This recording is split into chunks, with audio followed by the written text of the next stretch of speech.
Lok Sabha elections దగ్గర పడుతుండటంతో రాష్ట్రంలో majority MP సీట్లే లక్ష్యంగా అధికార కాంగ్రెస్ కసరత్తు ముమ్మరం చేసింది. రాష్ట్రంలో 14 లోక్సభ సీట్లు గెలిచేలా వ్యూహాలు రచిస్తోంది. అటు మూడంచెల ప్రచార వ్యూహంతో ప్రజల్లోకి వెళ్లేందుకు సిద్ధమవుతున్న కాంగ్రెస్ పార్టీ అభ్యర్థుల ఎంపిక, ఎలక్షన్ ప్రచారంపై ఫోకస్ పెట్టింది. వచ్చే నెల తుక్కుగూడ సభతో ప్రచారం మొదలుపెట్టనున్న హస్తం పార్టీ ఆ సభలోనే పార్టీ మేనిఫెస్టో రిలీజ్ చేసేలా ప్లాన్ చేస్తోంది.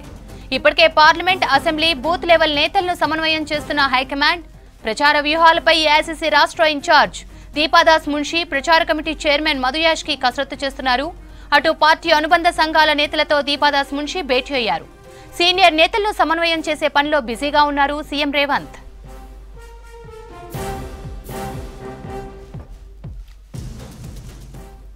ఇక దీనికి సంబంధించిన పూర్తి డీటెయిల్స్ గాంధీభవన్ నుంచి కంచి రాజు అందిస్తారు. రాజు,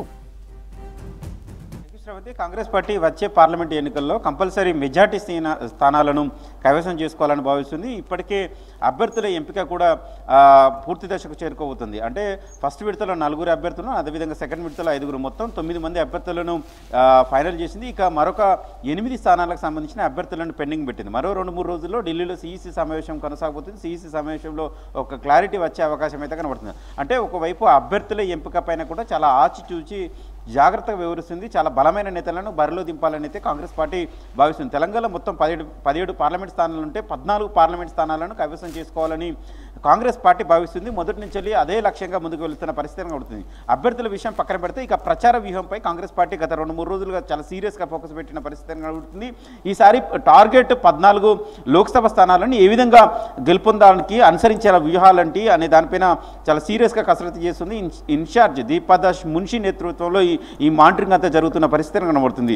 పిసిసి ప్రచార కమిటీ చైర్మన్గా ఉన్న మధుయాష్కి కూడా గత 2-3 రోజులుగా గాంధీభవన్లో అనుబంధ సంఘాలకు సంబంధించిన నేతలతో వరుసగా సమీక్ష సమావేశాలు నిర్వహిస్తున్నారు. లోక్సభ సంబంధించిన ఎన్నికలు గెలుపొందడానికి అనుసరించాల్సిన వ్యూహాలతో పాటు ప్రచార కార్యక్రమం ఏ విధంగా చేయాలనే దానిపైన కసరత్తు కూడా చేస్తున్న పరిస్థితి. మొత్తం 3 అంచెల ప్రచార వ్యూహంతో ముందుకు రావాలని అయితే కాంగ్రెస్ పార్టీ భావిస్తుంది. పార్లమెంటు స్థాయి, అసెంబ్లీ స్థాయి, బూత్ లెవెల్ స్థాయి, మొత్తం ఈ 3 లెవెల్స్ను సమన్వయం చేసుకొని ముందుకెళ్లాలని అయితే కాంగ్రెస్ పార్టీ భావిస్తుంది. వచ్చే నెల మొదటి వారంలో, ఏప్రిల్ మొదటి వారంలో తుక్కుగూడలో భారీ బహిరంగ సభను కూడా దానికి సంబంధించిన ఏర్పాట్లు కూడా చేయబోతుంది. ఇప్పటికే ఏఐసీసీ నోటీసులు కూడా పెట్టినట్టు తెలిసింది. దేశవ్యాప్తంగా అన్ని పార్లమెంట్కి సంబంధించిన ఎన్నికల ప్రచారం కూడా తెలంగాణలోని తుక్కుగూడ ప్రాంతం నుంచి మొదలు కాబోతున్నాయి. అయితే తెలంగాణను వాళ్ళు సెంటిమెంట్గా తీసుకున్నట్లు తెలుస్తుంది. అందులో భాగంగానే తుక్కుగూడ భారీ బహిరంగ సభ తర్వాత తెలంగాణలో కూడా మిగిలిన పార్లమెంటు సంబంధించిన ఎన్నికల ప్రచారం మరింత హోరెత్తే అవకాశం ఉంది. ఇప్పటికే PCC chief CM Revanth Reddy Mahabubnagar, అదేవిధంగా చేవెళ్ళ,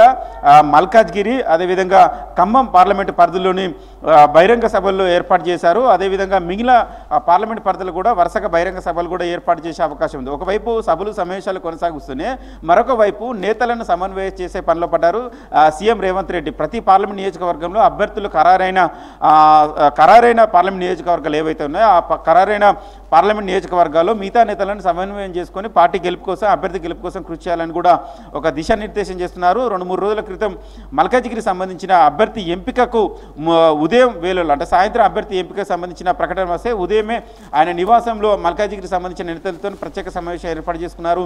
అభ్యర్థి పట్నం సునీత అభ్యర్థి అయ్యే అవకాశం ఉంటుంది కాబట్టి కలిసికట్టుగా అందరి నేతలతో పనిచేయాలి. అక్కడ మల్కాజ్గిరి సీటు గెలుపు అనేది ఒక అభ్యర్థి గెలుపు కాదు, సీఎం గెలుపు. అది సిట్టింగ్ సీటు కాబట్టి నేతలంతా సమన్వయంతో పనిచేయాలని ఒక దిశానిర్దేశం చేశారు. అదేవిధంగా మిగిలిన పార్లమెంట్ నియోజకవర్గాలపైన కూడా అదే కసరత్తుతో ముందుకెళ్తున్న పరిస్థితి కనబడుతుంది. పెద్దపల్లి నియోజకవర్గం సంబంధించిన నేతలతో కూడా అంతర్గతంగా ఆయన మాట్లాడారు. అదేవిధంగా నాగర్ కర్నూల్ పార్లమెంట్ నియోజకవర్గం సంబంధించిన మల్లు రవిని గెలిపించుకోవడానికి అనుసరించాల్సిన వ్యూహాలు, అక్కడ మొన్న టికెట్ ఆశించి భంగపడ్డ సంపత్ కావచ్చు, ఆయనతో కలిసికట్టుగా పనిచేయాలి, సంపత్ భవిష్యత్తు అంతా నేను చూసుకుంటాను కూడా ఆయన నేరుగా సంపత్ కూడా చెప్పారు. అంటే సీఎం రేవంత్ రెడ్డి ఒకవైపు ఇటు ప్రచార కార్యక్రమాలపై దృష్టి పెట్టడంతో పాటు అభ్యర్థుల గెలుపు కోసం నేతలను సమన్వయం చేసే పనులు కూడా చాలా బిజీగా ఉన్నట్లు తెలుస్తుంది. సో అదేవిధంగా తుక్కుగూడ సభ తర్వాత ఎలాంటి ప్రచార వ్యూహంతో ముందుకెళ్లాలనే దానిపైన కాంగ్రెస్ పార్టీ అయితే గత 2-3 రోజులుగా కసరత్తు చేసింది.